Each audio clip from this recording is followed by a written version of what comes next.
Red states versus blue states. Who has the best housing market? That's today's show. Let's dive into it. Here we are at our very first rental property.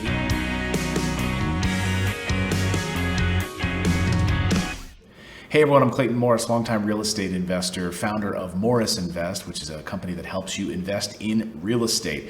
And very often here on the show, I get a lot of comments when I talk about different states that are landlord friendly, states that I love to invest in, etc.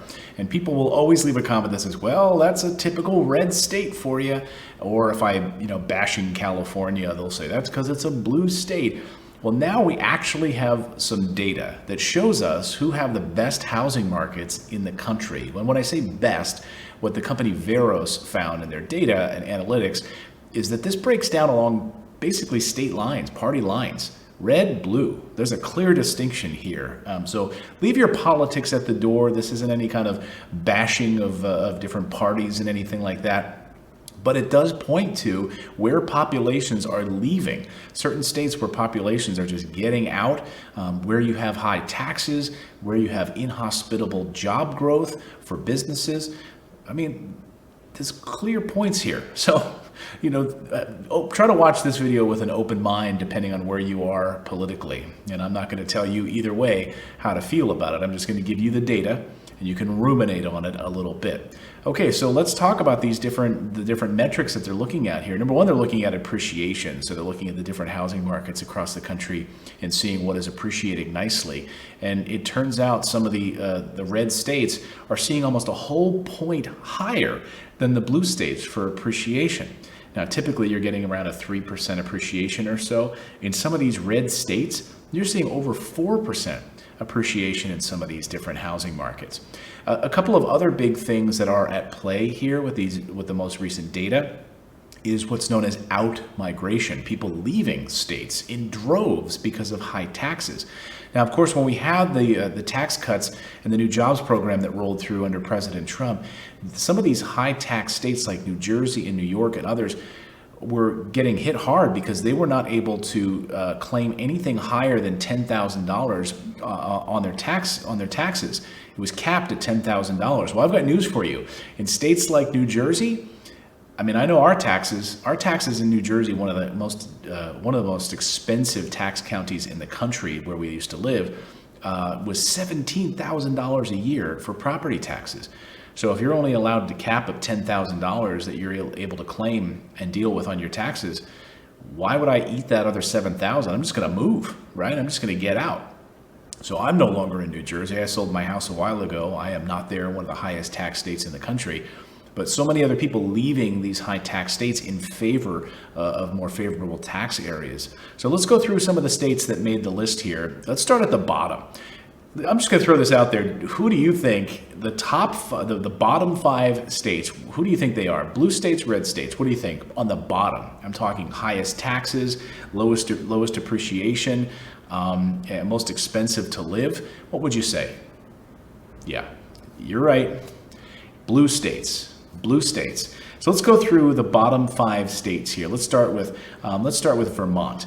Vermont is only going to see about a 2.4% appreciation. And that's below the national average. Vermont getting hit hard. Next up on the list is a state that I absolutely love and would actually love to live someday, but it's so expensive and the property taxes are so high and people are leaving because it's so expensive. 2.2% in Hawaii, the beautiful state of Hawaii, but a lot of problems there.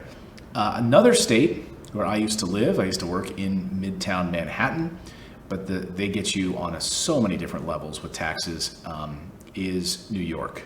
2.2% appreciation. So again, below the national average. Now here are the bottom 2. These are like the worst. Connecticut with just 1%. Property taxes in Connecticut are through the roof, no pun intended. And then Illinois. People want to know why I don't invest in places like in Illinois and Connecticut and New York and Hawaii and Vermont. It's for these reasons. Illinois with 0.7% appreciation. So those are the bottom 5 states. Now we're going to get to the top five states here in a moment. The other ones. But there's some big reasons why these blue states were in the bottom. And look, when I talk about being landlord friendly, these are precisely the reasons why I don't invest in states like this. Being a landlord friendly state is a place that's hospitable for me as a rental real estate investor. And so Vermont, Hawaii, New York, Connecticut, Illinois, I mean, New Jersey you could add to that list, Oregon, California, you would see really expensive home prices, high property taxes, and very inhospitable for business growth. So business owners in these particular states have a difficult time dealing with city regulations and other things. I'll give you one example out of California. And a friend in San Jose opened a restaurant, and they wanted to expand the restaurant and be able to hire even additional employees to their patio space that was included in the restaurant.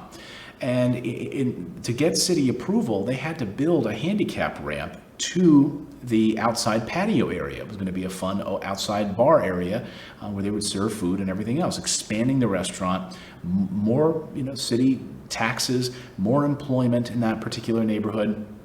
And they came and got the ramp installed according to the city inspector that told them exactly how they had to install it.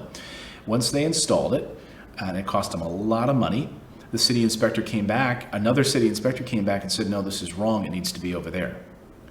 And he said, no, the plans that you gave me said it needed to be here. Well, no, I'm sorry, that's wrong, it needs to be over there.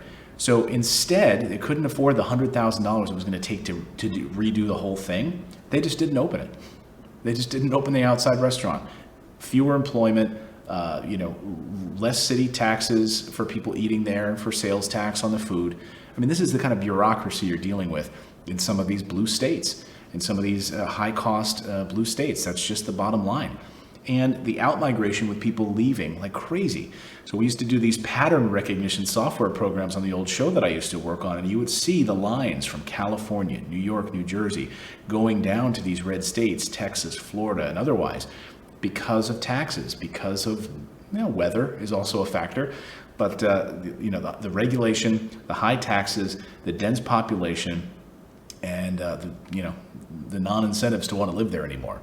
So let's get to the top 5 states. I think this data is fascinating here. So these are the top 5 states, the top 5 housing market outlook states for 2020. Now, I wouldn't necessarily invest in some of these areas because they're still a little pricey, and I invest in red states mostly. But it just goes to show you where people are moving. So number 1, let's just take a look at this. Number 1 on the list is, well, let's start at number 5. I'll work backwards. Number 5 on the list is Nebraska. Omaha, doing very, very well. It's a tech corridor, very well, but 5.8% appreciation in Nebraska. That's pretty darn good. That's, again, almost 2 points higher than the national average for appreciation. Wyoming, also doing very, very well on this list, 5.8%. Beautiful state of Wyoming, still very low population. It's also very business friendly. You've heard us here talk on the show many, many times about setting up holding company LLCs and other things in that state because it's very protective for investors. It's very protective for business owners.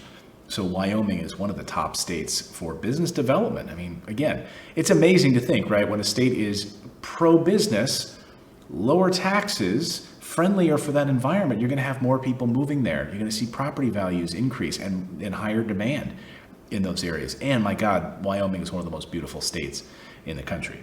Number 3 on the list is Utah. I was surprised by this one being so high, 6.2% appreciation. But again, Utah, a lot of people leaving California and moving to Utah. Salt Lake City area is just booming. Ogden, Utah, 6.2% appreciation. That's pretty incredible. All right, number 2 on this list, a place that I love and go and visit very often, is the state of Arizona with 7.2% appreciation. Again, Arizona, Phoenix, Scottsdale, those areas, Phoenix and Scottsdale and others, the beneficiary of California sucking wind and all these people moving out of California into the Arizona housing market. So prices there, Arizona got hit pretty hard during the downturn, but it has bounced back in a big way.